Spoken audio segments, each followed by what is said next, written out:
para quem já entrou, né? Em primeiro lugar, vou agradecer a Fernanda e o Daniel que se dispuseram a fazer essa conversa com a gente sobre a fadiga do Zoom, né? Que é uma coisa que realmente tem muita gente que está passando mal por causa disso, começando por mim. Então, eu vou passar a palavra para eles, tá? Eles vão se apresentar, vão passar uns slides e depois, quem quiser fazer alguma pergunta, tá aberto, porque eles têm horário para terminar às 8 horas, tá, pessoal? Então, tá. Fernanda, Daniel, a palavra está com vocês. Ótimo, obrigada, Helena. Vou colocar aqui os slides já para a gente ir iniciando. Deixa eu só ver se está passando aí, pessoal. Tá. Deixa eu me organizar aqui. Pronto. Então, pessoal, agradeço a oportunidade, né? E parabenizo também o PDI da Engenharia da URGS por promover esses momentos, né, de reflexão e propriamente de promoção à saúde mental. Durante todo esse 1 ano e meio, né, que a gente praticamente já está de pandemia, a gente tem visto cada vez mais a necessidade de se conversar e de se investir em saúde mental. Eu agradeço também o meu parceiro Daniel, que aceitou o convite para a gente conversar aqui com vocês, né? Temos como título da nossa palestra, da nossa fala, Em Tempos de Fadiga de Zoom. Me apresento para vocês, eu sou a Fernanda Trag, eu sou psicóloga, sou especialista em infância e família, sou mestre em psicologia clínica. Eu faço parte do corpo clínico do Instituto Avuí e lá eu também sou coordenadora do grupo de estudos e pesquisa do Avuí. O Avuí, ele presta atendimentos na área da psicologia e da psicopedagogia. Então, apresento para vocês também o Instituto Avuí. Passo a palavra para o meu parceiro, Daniel, falar um pouquinho dele, se apresentar para vocês. Então, boa noite, né, Milena, pessoal aí da URGS, agradeço também o convite, né, a Fernanda também me trouxe, então, como um parceiro para poder dialogar, então, sobre esse assunto referente à fadiga, ao cansaço, enfim, na verdade, nós vamos falar um pouco sobre o contexto de vida, né, então, eu venho falar aqui do lugar da psicanálise, né, para poder trazer os elementos, então, da subjetividade e, de alguma maneira, poder pensar, né, quais são os efeitos que tudo isso está tomando também nas nossas vidas, né? O que a gente quer recorrer e o que a gente quer reencontrar também, né? É super importante, né? Parabenizo também a instituição por estar também, de alguma maneira, tentando, né, cavar espaços para que isso possa ser construído, né? E o primeiro sinal de saúde é quando a gente pode falar do sofrimento, né? Então, a gente vai trazer, né, falando sobre essas questões, né? Eu e a Fernanda, e a ideia também, né, Fernanda, é que possa ser um diálogo, né? A gente vai trazer algumas ideias iniciais e a partir daí poder pensar, então, né, nos impactos, nos efeitos, né? De que maneira a gente também está lidando com isso e o que a gente também vai construir, né, para algo que é novo, porque, bom, né, a tecnologia, de alguma maneira, veio para ficar, mas a gente também está demandando algo que até então a gente vinha a dar mais valor, porque a gente está num processo de desencontro. É quase como se fosse, né, uma relação amorosa, né, onde o objeto de amor foi embora. Talvez a gente está se tocando, né, que as relações humanas, né, um pouco da convivência, mesmo que antes estressante, né, como também nós tínhamos, né, a gente quer reencontrar, né? Então, acho que a gente vai transitar um pouco por aí, né, Fernanda? Exato. A nossa ideia, né, Daniel, é que a gente possa dialogar um pouquinho sobre o aspecto da psicanálise e também da neurociência, para que então a gente possa entender, né, o porquê dessa fadiga de Zoom. A gente utilizou como título Zoom, né, mas a gente amplia para todas as formas e tecnologias digitais, porque eu vejo que todo esse processo pandêmico, né, ele foi se modificando e os sentimentos, as angústias, elas vão se modificando ao longo desse processo, desse tempo. Se a gente pensar lá no início da pandemia, a gente lidou muito com esse desconforto, né, da doença, propriamente de se inserir nessa vida tecnológica. Hoje eu vejo as pessoas um pouco mais familiarizadas à tecnologia, mas em contrapartida muito cansadas disso, né? Realmente sentindo falta daquele contato de presente, né? Realmente assim, de voltar a ter a sua vida, né? O seu trabalho, as suas inter-relações da forma presencial. Então, a gente inicia trazendo justamente o quanto a pandemia, ela acelerou essa questão dos contatos da era digital, né? E nos trouxe como a nossa forma de contato, né? Tanto do trabalho quanto nas nossas inter-relações, né? O meio tecnológico, então, ele surgiu aí como uma forma da gente trabalhar e também propriamente da gente manter os nossos contatos sociais, porque a grande questão da Covid-19, que ela tem, né, essa exigência como uma das medidas de prevenção, é o isolamento social. Então, sim, temos que modificar a nossa forma de se relacionar e também de trabalhar, né? Então, surge a tecnologia aí como a principal ferramenta de convivência, seja ela social, mas também de trabalho. E aí, a questão norteadora da nossa fala hoje, né, Daniel, é justamente por que estamos tão cansados desses contatos online, né?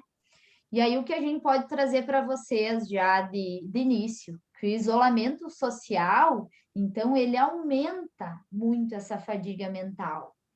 E a pandemia, né, ela traz, então, esse estado de fadiga, né? A fadiga pandêmica que a gente tem escutado muito.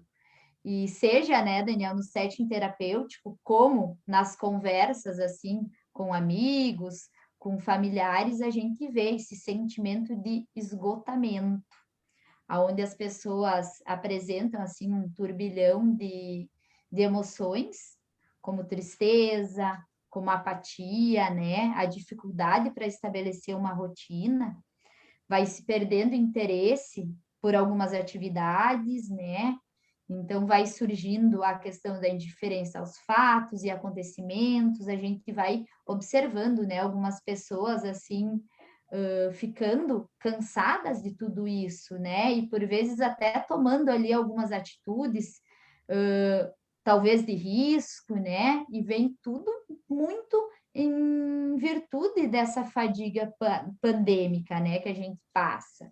Então, vai tendo também o pensamento de que a vida só vai acontecer para valer quando tudo isso passar. A gente está, assim, no momento onde as emoções, elas ficam muito afloradas, né? Então, a gente sempre diz, como que o sujeito, ele tem lidado com isso? Quais são os recursos internos? Por que todo esses sentimentos? Por que algumas pessoas, elas conseguem se organizar de uma maneira mais rápida, mais fácil, outras não, né? Sempre existe ali a questão da história de vida, questões muito subjetivas do ser humano. A ideia é que a gente possa falar um pouquinho sobre isso também, para que vocês também consigam entender, né? Tanto para se relacionar com os outros, mas até para se entender, porque eu vejo assim que nesse 1 ano e meio não teve quem não passou por dias, semanas realmente muito intensas, né? E de uma certa tristeza, uma apatia muito grande, né? Bom, seguindo também nesta lógica, né, é super interessante pensar, por exemplo, aqui nós estamos aqui conversando, né, estamos um grupo de pessoas, né, que eu acho que o que difere enormemente é que agora, nesse exato momento, a gente não está, né, vulnerável aos mesmos estímulos, né? Então, por exemplo, numa relação interpessoal, onde o real do corpo, né, se encontra com a mesma geografia, que é a geografia do espaço, né? Como, por exemplo, bom, se batesse um vento, talvez todos nós pudéssemos dizer, poxa, hoje está frio, né? E daqui a pouquinho, falando, pô, olha só, né? Quando eu vim para cá, né? Na rua X tinha muito vento, e alguns, olha, né? Para esquentar agora, então, é só um chá bem quente, né? Então, a gente ficou agora privados exatamente dessa experiência social que se faz no cotidiano, né? E nós que trabalhamos com saúde mental, né, entendemos, né, que isto também foi um processo que moldou a nossa civilização, né? Então, isso teve um impacto muito grande, porque é o que nós conhecíamos, embora, né, nós também estivéssemos cansados da vida que nós tínhamos antes, né? No sentido de trabalho, de rotina, e também havia um esgotamento que talvez se desse pelo trânsito, né, pelo cansaço com as convivências, e num primeiro momento, o fato de estar em home office, né, meio que blindou essas variáveis e esses estímulos coletivos que se perderam, né? Só que isso depois começou a produzir uma falta, começou a produzir uma angústia, porque a gente começou a tentar procurar sentido, né? Então, isso teve um impacto na nossa subjetividade, né? Então, a psicanálise, de alguma maneira, né, e a gente quer fazer aqui também um discurso com a neurociência, né? A psicanálise se ocupa da subjetividade humana, né? De que maneira, então, a singularidade é constituída, né? Pegando, assim, o exemplo da relação de amor inicial que todos nós temos para podermos constituir como humanos, né? Isso, de alguma maneira, vai nos acompanhar ao longo de toda a vida, né? E o ato, né, da gente ficar privado, então, nas relações sociais, isso começou a suscitar, então, muitas emoções, né? E as emoções, né, quando são apreendidas, elas precisam passar por um processo simbólico que se dá de diferentes formas, né? A gente usa muito o nosso intelectual para dar conta, né, então, das nossas emoções. Então, a gente escuta uma música, a gente escreve poesia, a gente estuda, a gente pensa no futuro, a gente pensa, bom, em ter um relacionamento, a gente pensa em sair com os amigos, a gente pensa em ficar sozinhos, né? Então, essa nova forma de estar, né, privado pela pandemia, isso desarticulou enormemente. Então, isso teve muito impacto na nossa subjetividade. Então, as emoções, de alguma maneira, ficaram muito viscerais, né? Então, os quadros de ansiedade aceleraram e o cansaço foi duplicado e tudo isso ficou no corpo, né? No corpo, no sentido por não ter narrativa e até mesmo por a gente não ter tido uma história onde tivesse uma aprendizagem oral, né, que foi lá a pandemia, lá de 1920, né, para poder se reencontrar com essa geração que diz, bom, a gente vai sobreviver. E, de alguma maneira, a gente está muito captado por esse imaginário que a gente não sabe quando vai acabar. E o bacana é que a nossa mente e o nosso desejo faz com que a gente também não se ocupe tão diretamente desse tempo. Então, a gente está num tempo de muita paciência, né? de contenção interna, né? Só que isso também tem todo um outro gasto de energia, tá? Então, assim, por que a psicanálise vem ajudar, né? Porque, querendo ou não, parte desse processo, então, de saúde mental está relacionado a gente produzir narrativas, então, sobre tudo isso que nós estamos vivendo, em relação ao mal-estar, né? O que a gente perdeu e o que a gente está buscando agora, né? Então, desde o ponto de vista neurológico, né, Fernando, né, quando a gente conversa, quando a gente está na relação com o outro, isso tem um efeito neuroquímico e super importante, que é semelhante às medicações que a gente encontra por aí, né? Então, a relação social, o fato de a gente estar conversando aqui, tentando se conectar, então, com a nossa subjetividade, com a nossa história, isso já tem também um efeito terapêutico, tá? Acho que podemos seguir, Fernanda. Claro. Então, né, Daniel, a gente traz aí justamente um viés do pai da psicanálise, né, do Freud, e que, enfim, a gente observa, né, que ele traz, em 1929, ele escreve, né, o texto que é intitulado de Mal-Estar na Civilização, e então aí ele traz, né, essas três fontes de sofrimento humano, que seria as catástrofes naturais, as relações interpessoais e o medo de morrer, né? Então, as reflexões do Freud acerca desses conceitos é justamente que o sujeito humano ele está fadado a um trabalho psíquico constante, né? Aonde então é o de lutar contra o desprazer e justamente na tentativa de ter uma segurança social e que isso é ilusório, né? A gente vê que a pandemia ela nos trouxe isso, né? Se a gente for observar aí as três fontes de sofrimento humano, a gente vai ver que a questão Covid, ela acaba abarcando justamente as três, né? Aonde existe aí um vírus, né? Que seria justamente um fenômeno natural, que apesar do ser humano estudar muito, né? ter uma evolução na medicina, mas existem elementos que fogem do controle humano, que a gente não tem como controlar, né? Então, vem essa questão do isolamento social, onde a gente fica privado das inter-relações pessoais. A gente vai ver um pouquinho à frente, nas próximas lâminas, né? O quanto o ser humano ele é dependente da relação humana justamente para se constituir, era o que o Daniel vinha trazendo anteriormente, né? A gente precisa desses contatos sociais para se reestruturar, para se organizar, né? E propriamente a questão do medo de morrer, né? Eu sempre brinco assim que a gente nasce e a gente não sabe nada do que vai acontecer na nossa vida, né? Mas a certeza da morte, essa a gente tem, né? Se eu vou estudar, se eu vou me formar, se eu vou ser psicólogo, o que eu vou ser, eu não sei, né? Isso, enfim, está na minha idealização. Mas a questão da morte, enfim, isso vai chegar para todos, né? Então, a gente vê que a Covid-19, ela trouxe esses 3 elementos.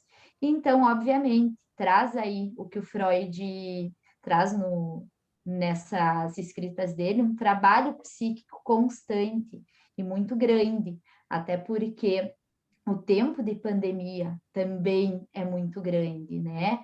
Então, a gente foi lidando lá no início com uma previsão de um tempo, e, enfim, as coisas foram se desenvolvendo aonde a gente perde esse controle, né? E o locus de controle também é uma característica humana, a gente querer prever, querer ter uma previsibilidade. E a Covid-19, ela nos afasta disso, né?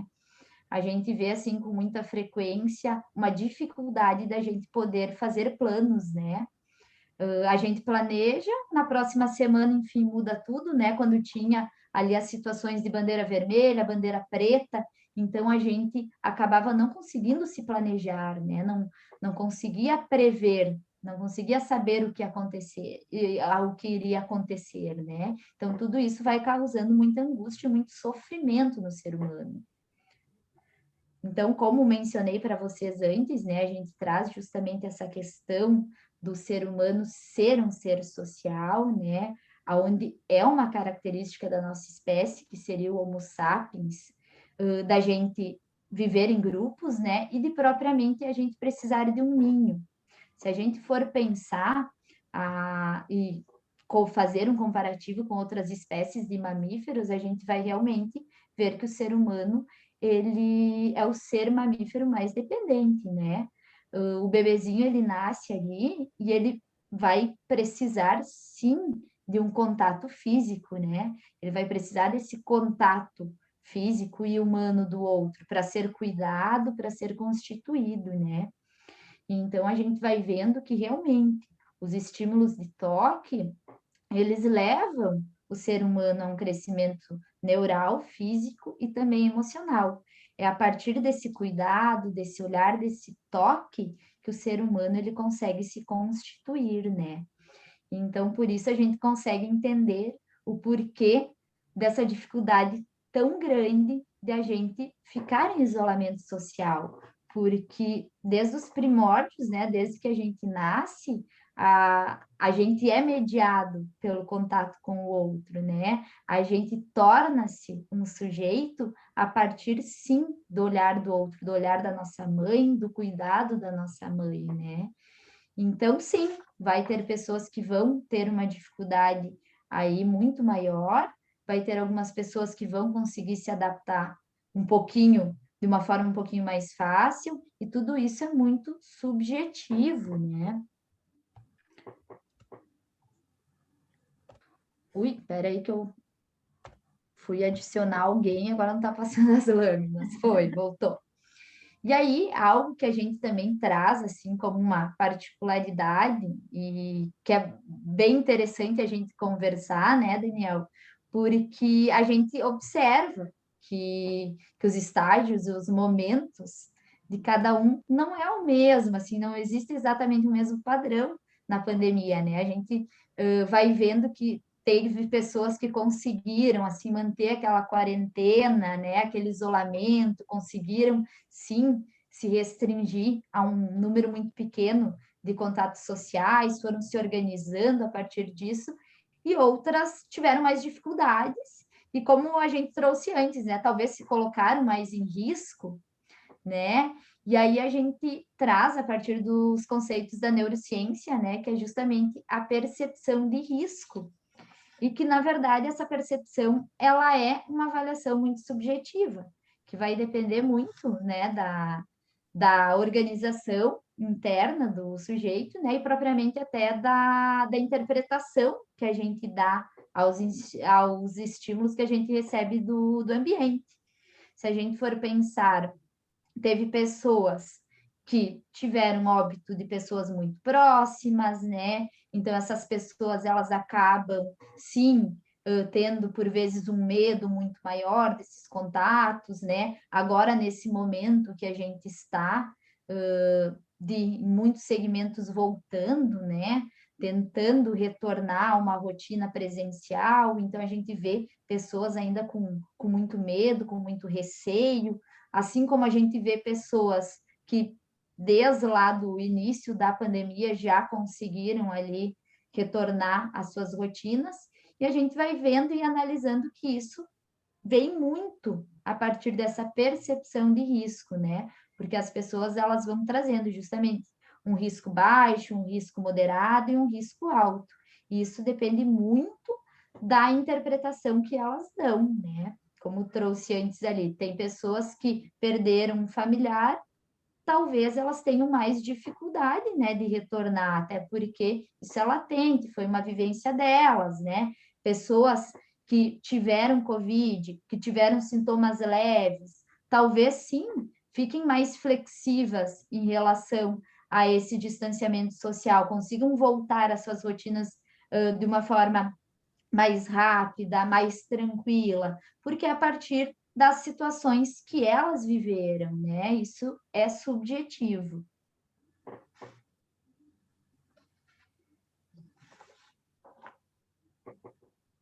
Bom, gente, então a gente segue também podendo pensar, como essa intensificação das relações digitais, né? O que mudou isso na minha forma de viver, né? Quais são os sofrimentos e se sem nomeá-los, né? Por que a gente traz essa questão, né? Uma forma de diminuir o impacto que talvez a pandemia tenha nos trazido, que é um impacto corporal, né? Que é assim, bom, muitos de nós acabamos, né, tendo algo mais visceral, né?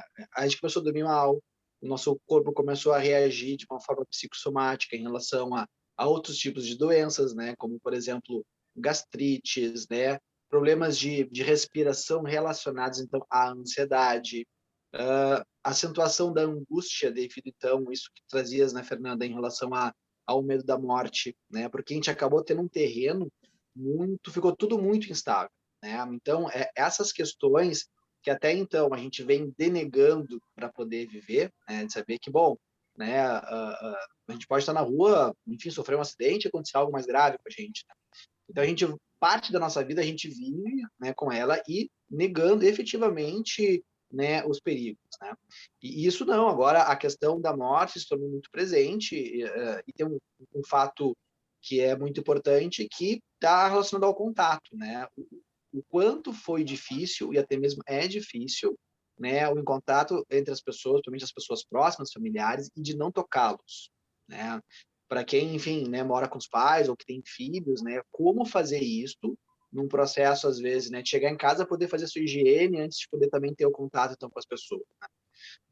A gente percebe, a gente viu esses movimentos, né, através da mídia, onde os grupos realmente não conseguiram ter uma condição simbólica de proteção e de autocuidado e também de cuidado com o outro, né? Tendo em vista quase como de uma forma meio proporcional, né? Não estava se conseguindo, então, dar conta, né, de todas essas mudanças internas.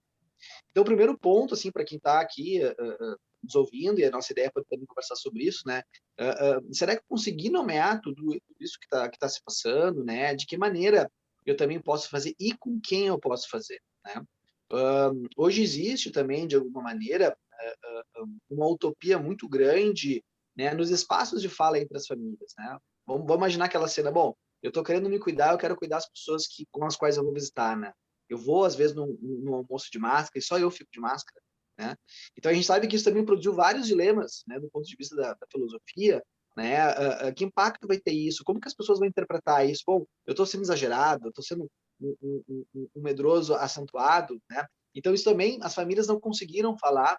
Isso também nos tirou uma certa proteção, né? Porque as pessoas no geral também não tiveram muitos espaços para poder então tentar no método isso que está ocorrendo.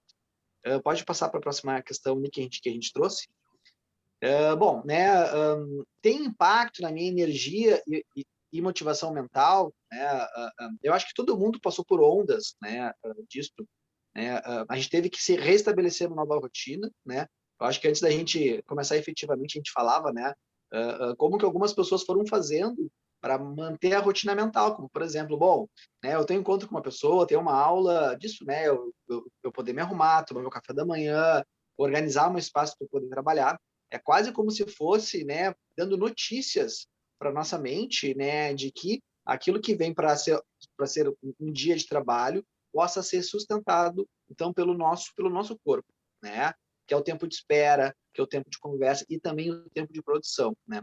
Então a perda de energia e de motivação mental, de alguma maneira, foi muito afetada por essa desarticulação, né, que a rotina faz, né? Parece algo simples, né? Talvez a gente ouviu muitas pessoas falando disso, né? Mas a rotina, de alguma maneira, do ponto de vista psíquico, é um ordenamento, é uma ordem simbólica que cada um de nós foi construindo ao longo da vida, sabe? Aquela coisa, bom, o pai e a mãe acordando a gente quando a gente é pequeno, a gente meio que andar meio que um pouco no automático, né? Aprender a mexer na mochila para poder saber o que vai levar para a escola. Às vezes a gente ia para a escola e não levava o estojo. Então, esses percursos de aprendizagem ao longo da vida, de alguma maneira, agora ficaram todas elas condensadas dentro da nossa casa, né? E como a gente perdeu os rituais que nos ajudavam a estruturar, né, o nosso dia, isso ficou tudo muito interno, ficou tudo muito dentro da gente mesmo, né? Então, a mente, né, e a motivação, a nossa energia, né, ela se modificou porque ela ficou dentro do nosso corpo. Tá? Podemos passar para a próxima questão ali? Bom, o impacto no humor, né? Quando a gente pensa sobre o humor, a gente também pode pensar que está muito relacionado com a capacidade que a gente também tem de brincar, né? É legal, às vezes, a gente poder pensar, bom, né, antes da pandemia, no meu tempo de criança, no meu tempo de escola, né, como que eu já lidava, né, com as minhas dificuldades, né? Algumas pessoas, né, por uma característica até mesmo familiar e de forma de vida, né, conseguiram desenvolver um pouco mais de criatividade, conseguiram aprender a contornar os obstáculos, né, de uma forma sem ter tanto gasto de energia, né? E hoje, né, a gente sabe, né, que o humor também ficou muito afetado, né? E que de alguma maneira também está relacionado à nossa energia e também pela nossa pulsão de vida, né? Então, como que eu faço para seguir adiante para um futuro incerto, né? Que é isso, assim, né?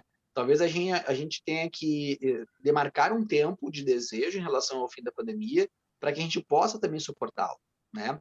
Então a gente vê aqui, por exemplo, a nossa cidade já está com um índice aí de, né? Eu não sei se estou bem certo, o Fernando pode me corrigir, mas a primeira vacina já está chegando em torno de 30%, né? A gente escuta do ponto científico, bom, chegando a 70%, né, a gente vai chegar no nível de segurança. E a gente precisa olhar para isso, para que a gente possa ter uma margem de positividade. Então, isso ajuda enormemente a gente também passar por esse período aí de dificuldades, né? Então, o humor, né, também é um outro aspecto que a gente pode avaliar, porque pode estar acentuando os nossos sintomas, né? A irritabilidade, a falta de desejo também de buscar, né, uma melhor forma de vida, tá? Depois a gente vai falar um pouco dos recursos que a gente pode, né, relembrar, retomar, como uma maneira também de saúde mental, né? Então, eu não vou falar disso agora. Pode passar, Fernando, por favor. Bom, a ansiedade, eu acho que antes da pandemia, a ansiedade já era uma questão, né, da sociedade moderna, né? Esse sentimento de excesso de produtividade, né? É quase como se não ser produtivo não servia para esta geração, né? De alguma maneira, né, a ansiedade ela acabou se tornando uma fonte também de trabalho, porque agora a gente ficou muito privado, né? Então a gente não pôde mais correr no parque, a gente não pôde ir para o shopping gastar, e a gente teve que construir uma outra maneira de pegar essa energia, que é uma energia que pode estar relacionada também ao estresse, né? Nós temos aí o estresse positivo e o estresse negativo, né?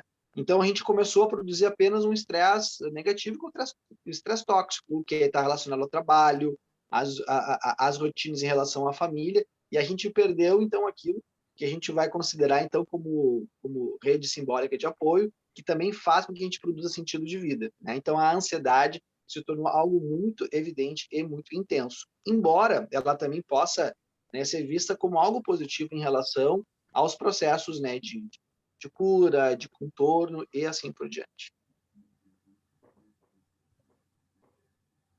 Bom, a procrastinação, né, eu acho que também foi um efeito aqui, dá para a gente poder pensar que isso é muito mais um efeito também da vida moderna, né, é de saber, bom, eu preciso fazer, mas eu acabo sempre deixando para o último momento, né, acabo deixando isso para depois, né.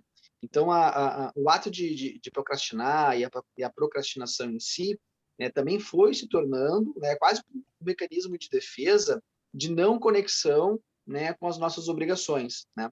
Então, bom, a gente começou a trabalhar dentro de casa, né? E aí, então, a pessoa acorda ali quase que 20 minutos antes daquilo que é a sua fonte de trabalho e até mesmo de vida social, né? Então, a gente também foi acentuando isso, né? E a procrastinação traz um sentimento também de impotência e de inutilidade, né? E que também fica muito vinculado ao olhar do outro, né? Na medida em que a gente começa a trabalhar, isso produz laço social, há uma sensação, então, também de produtividade, né? Então, pelo fato do afastamento, né, a não troca de olhares, a não troca de temperatura de corpo, né, da gente poder sentir o cheiro das pessoas e dos lugares, também teve um impacto e acabou potencializando também esses sentimentos de inutilidade, né? Porque a gente acabou perdendo o olhar especular do outro que diz, pô, que legal hoje que tu fez, né? Que legal essa fala, né? Então isso acabou perdendo e diluindo muito também a forma da gente poder entender isso dentro da gente, porque ficou tudo muito fragmentado, né? O digital se tornou uma ferramenta que obviamente veio para otimizar o tempo, mas não consegue produzir isso que a relação humana traz, né? Que é poder trazer um estímulo, né? Através de diferentes fontes, né? Então a gente sente o cheiro da pessoa, a gente sente a temperatura da pessoa, a gente vê a reação da pessoa como o corpo como um todo, né? Isso nos dá sinais também da nossa humanidade. Isso de alguma maneira ficou bastante fragmentado. Ah, nossa, voltei vários. Peraí. Vamos ver. Aqui. Peraí. Aí. Bom, então aqui, gente, eu acho que isso é uma coisa que talvez a gente pudesse aí pensar no coletivo, né? Bom, de que maneira a minha história de vida, né? Como que eu fui construindo também a minha ludicidade e a minha criatividade. Isso é muito legal porque talvez a gente pense que está muito mais relacionado com as pessoas que são out, são as pessoas que falam, que produzem, que se comunicam, né? Algumas pessoas, né, que até, né, vem escutando na clínica, já tinham um perfil mais de poder observar as pessoas, né? São pessoas com um potencial intelectual mais organizador, pessoas, né, que já tinham um perfil, por exemplo, né, de não depender tanto dos espaços, né, com grandes multidões. Pessoas que preferem os livros, preferem, né, uma conversa numa confeitaria, né, preferem um café do que uma cerveja, vamos assim dizer, tá? Algumas pessoas conseguiram, né, lidar melhor porque a pandemia mobilizou, né, um encontro com a gente mesmo, né? Então, algumas pessoas, né, com esse perfil conseguiram suportar um pouco mais porque também tiveram uma aprendizagem de fazer coisas sozinhas. Então, algumas pessoas tiveram que, bom, né, porque até mesmo as redes sociais foram nos dando várias dicas, né? Leia um bom livro, escute uma boa música, né? Aprenda a tocar um instrumento musical, né? Aproveite para aprender línguas, né? Coisas que dessem sinais de produtividade, mas também que estavam muito relacionados à questão de um trabalho mais individual, né? E alguns perfis, desculpa, acabaram tendo uma adesão interessante, né? E até mesmo, né, atenuando um pouco as formas de sofrimento. Tá? Vamos ver? Então, né, pessoal, para complementar isso que o Daniel vinha falando, né, sim, tem pessoas que acabam tendo uma facilidade maior desse trabalho psíquico, né, de se organizar frente as situações adversas, né? Conseguem ali se reestruturar, né? Cognitivamente, dentro desse ambiente.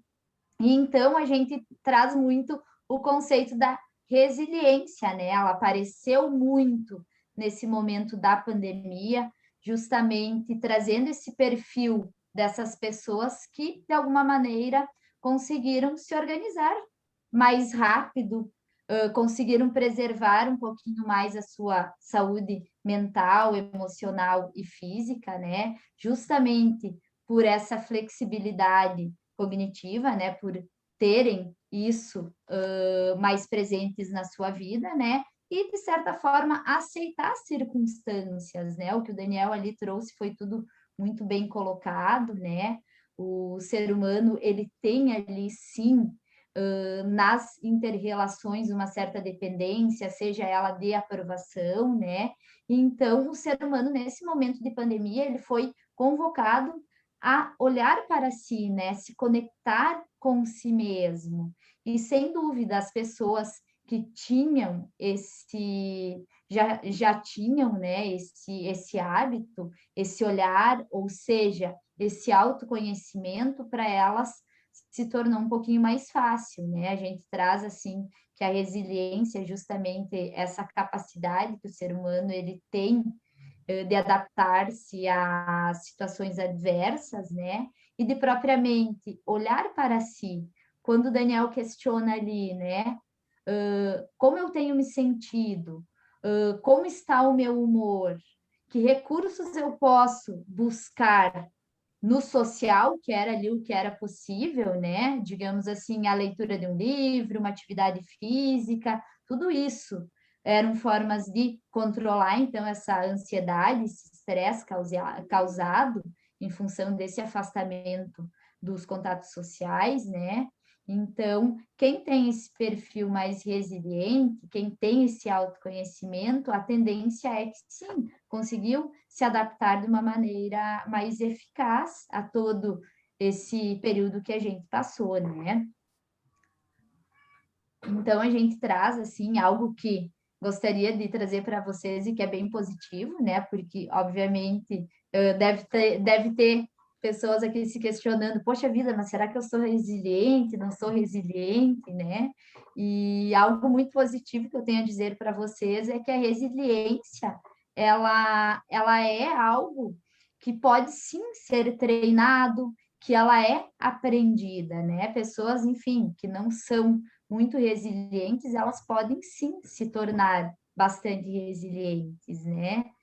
E então a gente traz aqui algumas reflexões, né, Daniel, justamente para que a pessoa consiga então exacerbar essa questão da resiliência e propriamente consiga preservar sua saúde mental.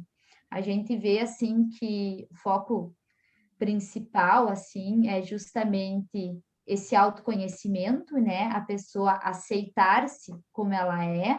Eu sempre digo assim que o ser humano, ele vai ter sim as suas potencialidades e vai ter sim as suas fragilidades, então a gente olhar para isso, a gente aceitar isso e a partir disso ver soluções, né? A questão aqui do cultivar bons relacionamentos, né?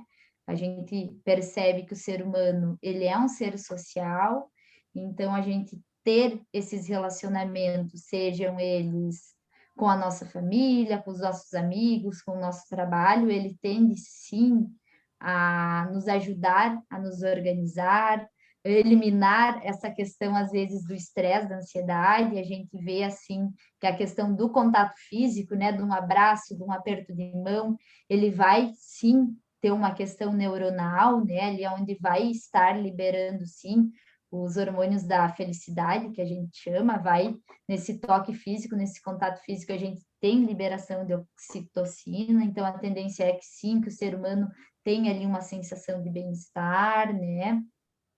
E propriamente assim, o corpo ele é um todo, né? Então, a questão de uma alimentação saudável também vai ajudar nesse equilíbrio da nossa saúde mental, né? A questão de ter momentos aonde a gente vai descansar, aonde a gente vai se conectar com a gente mesmo, né? Justamente para baixar o cortisol, para aumentar, então, essa questão dos nossos hormônios da felicidade, da dopamina, da serotonina, né? Da endorfina. A endorfina, a gente tem a liberação justamente na prática de atividade física, procurar ter uma regularidade disso também tende a ajudar na nossa preservação da nossa saúde mental. E o que o Daniel trazia antes, né? Justamente estimular a nossa criatividade, nos conectar com a nossa criatividade. Em muitos momentos lembrar, né? Justamente dessa questão lúdica.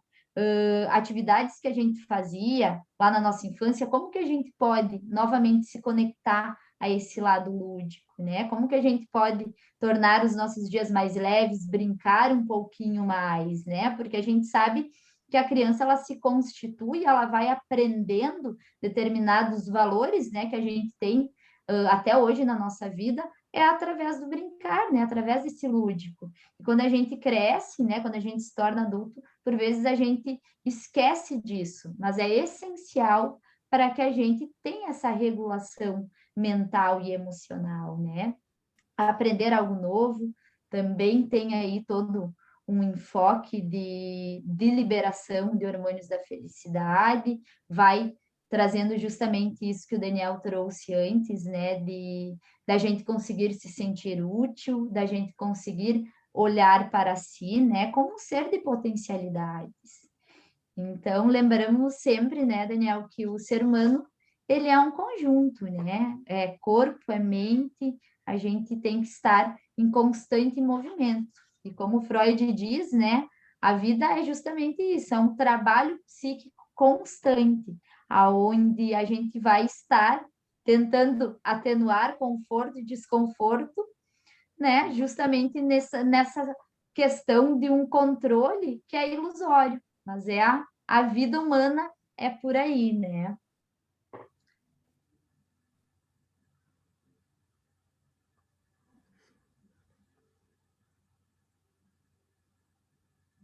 Daniel, quiser fazer mais alguma colocação?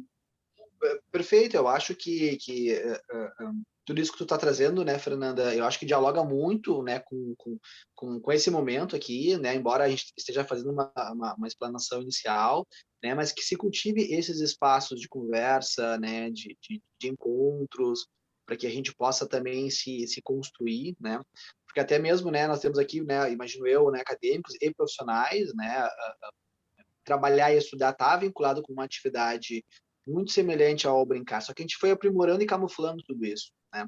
Porque se a gente não for em direção a algo que a gente tenha como um amor ou como algo que aponte para um futuro, mesmo que seja só pelo futuro financeiro, né? Isso tem a ver com uma atividade que a gente foi construindo e a gente vai levar a vida toda para poder dar conta dela, né? Então, eu acho super importante, né, esse espaço e de alguma maneira, sim, né, a gente vai ter que aprender a lidar com o nosso amor próprio, né, até no sentido de autocuidado, de como que a gente vai lidar também com o nosso narcisismo, o que que a gente está precisando nesse momento, né?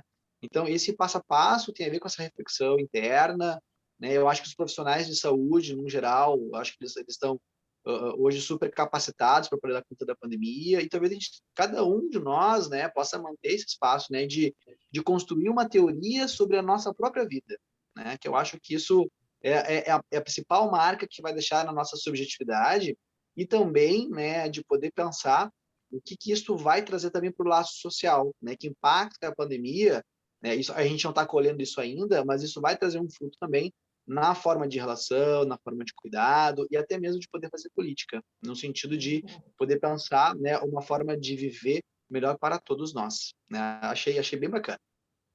Bem Exato. interessante. Eu vejo, né, Daniel, que é um momento onde nós fomos convocados a repensar, sim, o que realmente importa na nossa vida, né? Então, eu deixo aqui como um elemento bastante importante da gente olhar para si, né, e resgatar justamente os nossos valores, o que realmente importa para mim, né? O que me faz feliz, o que faz com que eu acorde todos os dias e me sinta realizada, né?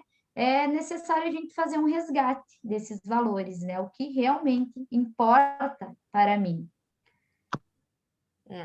Na verdade, eu acho assim, ó, que o tema saúde mental ainda, ele está vindo devagar, né? Existe uma certa resistência das pessoas falarem sobre isso, ou seja, né, não deveria ter resistência de falar da saúde mental, mas da doença mental, né?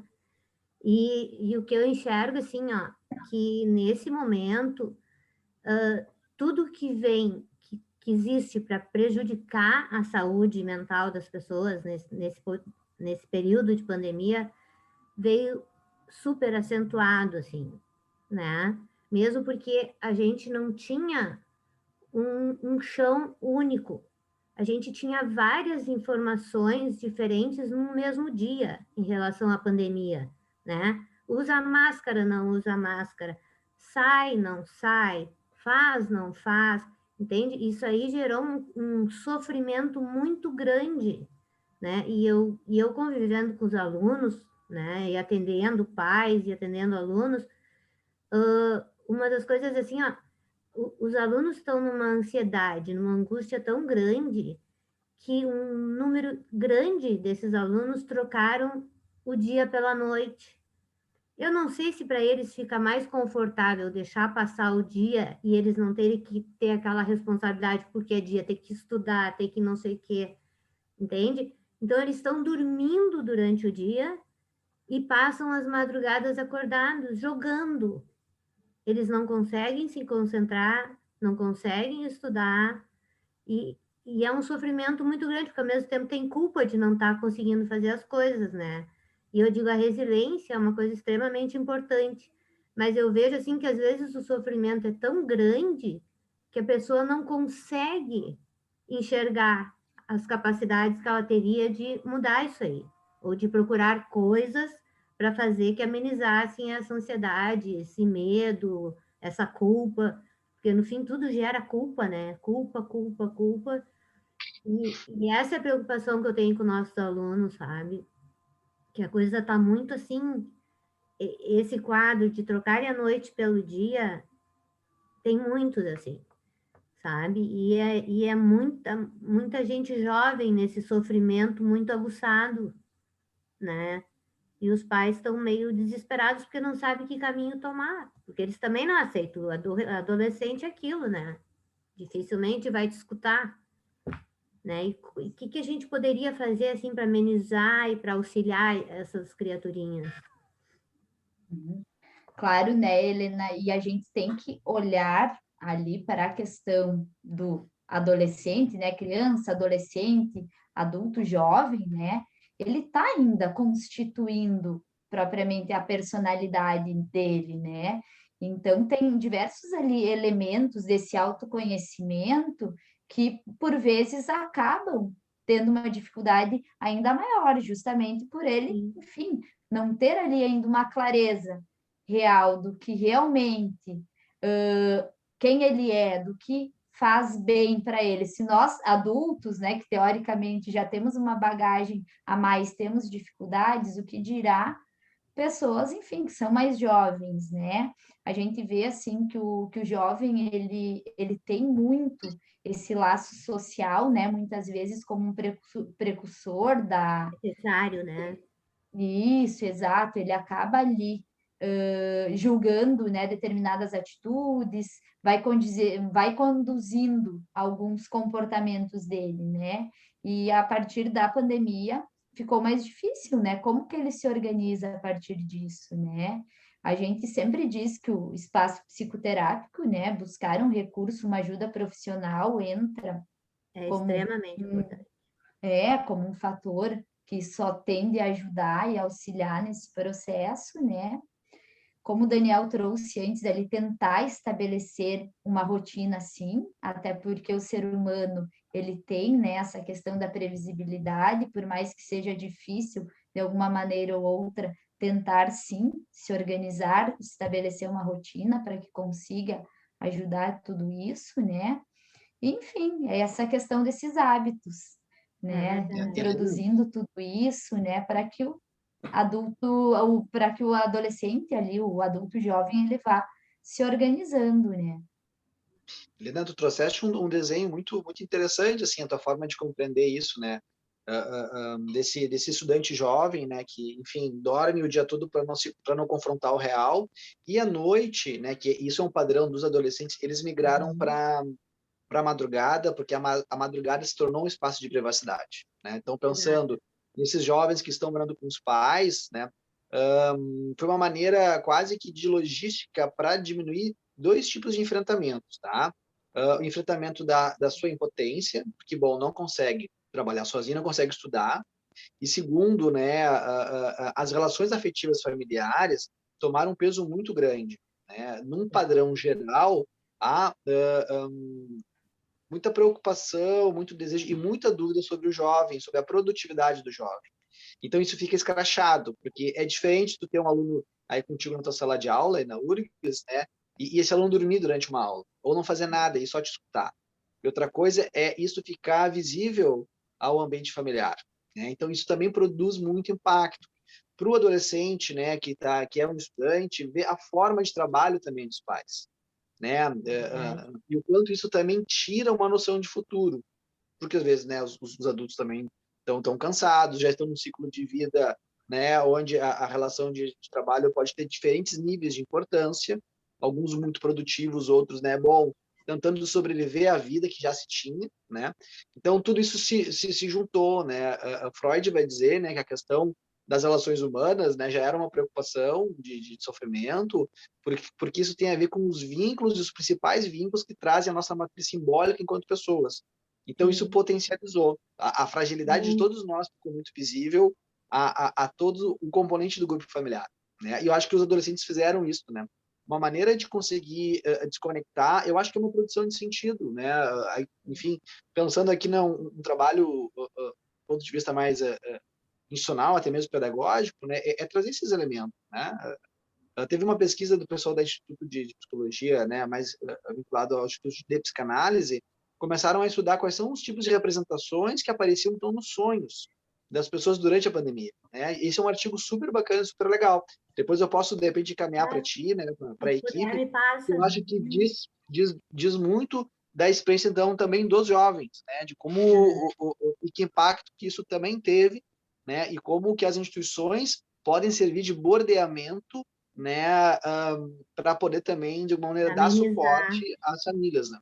Sim, porque existe aquela cobrança também, né? Com pai e mãe dentro de casa, tu, estudante, se tu tá na aula, os pais não estão vendo, tu não te sente tão cobrado, porque tu tem os teus colegas que tu divide aquela angústia, aquela coisa.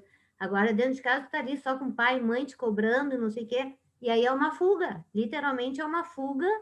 E aí, jogar de noite, durante a madrugada, tu te sente mais leve. E tu tá fora da realidade. Tu tá fora daquele mundo pesado, né? Mas, ao mesmo tempo, aparece a culpa no outro dia. E isso é uma coisa incrível, assim, é um ciclo, né? E eu digo assim, eu trabalhei de voluntária lá no CVV durante 2 anos, né? E eu tenho entrado em contato com eles, porque eu me licenciei por causa do doutorado. É incrível o percentual do aumento de suicídios, né? E entre jovens, principalmente entre jovens, porque os velhos já estavam mais acostumados a ficar enclausurados, os jovens não, né? E isso também é uma preocupação, assim, grande para o público que eu trabalho, né? É uma coisa extremamente séria e que a gente tem que tentar chegar neles para amenizar e tentar impedir isso aí também, né? Porque tá tudo muito ainda confuso, né? Até hoje a gente não consegue ter uma clareza do que realmente a gente tem que fazer, sabe? Nós, adultos que acompanhamos tudo, a gente também tem muitas dúvidas ainda, né? E essa é uma preocupação bem grande da gente. A gente faz um trabalho na universidade, nós temos o nosso PDI, que somos 4 pessoas, né? Que é a Vanessa, a Melina, o Robson e a Helena, e a gente trabalha junto com o CUE, que também já vem fazendo um trabalho sobre saúde mental para para auxiliar os colegas, né? Então, a gente está buscando, assim, sabe? Buscando ajuda de todos os lados possíveis. Existe na Faculdade de Medicina o Pega Leve, que no mês de setembro faz umas palestras bem legais, tudo. Mas eu acho que a gente tem que fazer mais, sabe? A gente precisa fazer mais. E essa questão de chamar pessoas, que nem vocês hoje, que se dispuseram a vir, vai ter que ser uma coisa mais constante. Porque também agora, no momento que tiver os 70% imunizados aqui, eu já imagino assim o que vai ser o retorno daqueles que nem chegaram a iniciar. A dificuldade, a angústia que isso também vai gerar. Tu sai de uma vida normal, entre aspas, cai numa pandemia, passa 2 anos dentro de uma pandemia, com, né, um quadro completamente isolado, vamos dizer, né, do calor humano, que para mim o ser humano não foi feito para ficar sozinho. E daqui um pouco tu tem que te readaptar para voltar a ter contato com o ser humano, né? Então vai ser um turbilhão de emoções, de sentimentos, de angústias, e eu acho que a gente vai ter que trabalhar muito com isso aí, sabe? Porque a volta também não vai ser fácil, né? E eu digo assim, a gente se ajudando e vocês mostrando o conhecimento de vocês, outras pessoas com o conhecimento delas, eu acho que a gente vai ter um grande trabalho pela frente aí, com muita gente, né? Começando pela gente mesmo, né? Que também vai ter que se readaptar a uma coisa que a gente já conhece, né? Conheceu e que vai ser diferente, obviamente, mas mais ou menos, né? Aquele caminho a gente vai seguir, né? Não, faz todo sentido. Eu imagino, né, Fernanda, que a gente fica à disposição para poder também acompanhar esse processo, porque acho que é um trabalho muito bonito, assim, do ponto de vista do cuidado e da saúde, né, porque a gente de maneira está fazendo aqui, né, um trabalho também de saúde coletiva, né, e isso precisa, assim, no início um pouco de repetição, né, quase como se fosse execução de um planejamento, para que isso possa se tornar um hábito e também se torne um costume, que é isso que faz uma cultura, né, de conseguir Exato. cortar aquilo que está numa frequência, que nesse caso é uma frequência ruim, os alunos não participando, o cansaço, a falta de interesse e assim por diante. Tá? Exato. Acho que sim. Podem contar comigo, né, Ah, que Fernanda? bom saber que Exato. vocês estão por aí. Vê se alguém quer fazer alguma pergunta, pessoal. Alguém quer perguntar alguma coisa? Porque está quase estourando o horário. Ah, já Isso, é. estourou, né? Na verdade. Mas eu acho, Fernanda e Helena, né, infelizmente eu preciso sair de uma forma imediata, mas eu acho que, né, que pode prolongar, né, também o meu e-mail também fica ali à disposição junto com o e-mail E, da ó, Fernanda, para a gente poder seguir nessa sequência. Não, vamos marcar outra, assim, quando retornarem as aulas, para ter um público maior, porque foi muito bom o que vocês trouxeram. A maneira que vocês expuseram foi bem clara, foi super bom. Pena que tinha pouca gente, mas eu acho que quem estava aproveitou. E eu agradeço em nome da minha equipe, agradeço muito a participação de vocês, foi muito bom. E é sempre bom a gente ir trocando também as experiências, né? E se tu puder, Daniel, me manda o artigo aquele, tá? Mando sim. Obrigado de coração por vocês terem nos Aham. atendido hoje, tá? E qualquer coisa a gente também está à disposição, né? Para trocar ideias. Certo? Tá certo. Obrigadão para vocês. com certeza. Então, agradeço mais uma vez o convite e da mesma forma que o Daniel, fico à disposição. É sempre muito importante, enfim, muito gratificante conversar sobre saúde mental, né? Infelizmente, a minha profissão, a psicologia, por muito tempo a gente teve muito atrelado à doença, né? Falar sobre doença. E quando a gente tem a oportunidade de falar sobre prevenção, né? Sobre saúde, é muito gratificante. Então, fica aí o meu agradecimento a todos vocês. Tem aqui nessa lâmina o meu e-mail do Daniel. Se alguém quiser fazer contato, estamos à disposição. E a palestra de vocês hoje vai para a nossa página, tá? para ficar à disposição para eles poderem ver, escutar o que vocês falarem. Tá? Então, tá bem. Obrigadão, Obrigado, gente. Boa Abraço. noite. Bom Obrigada, trabalho. pessoal. Boa trabalho. noite.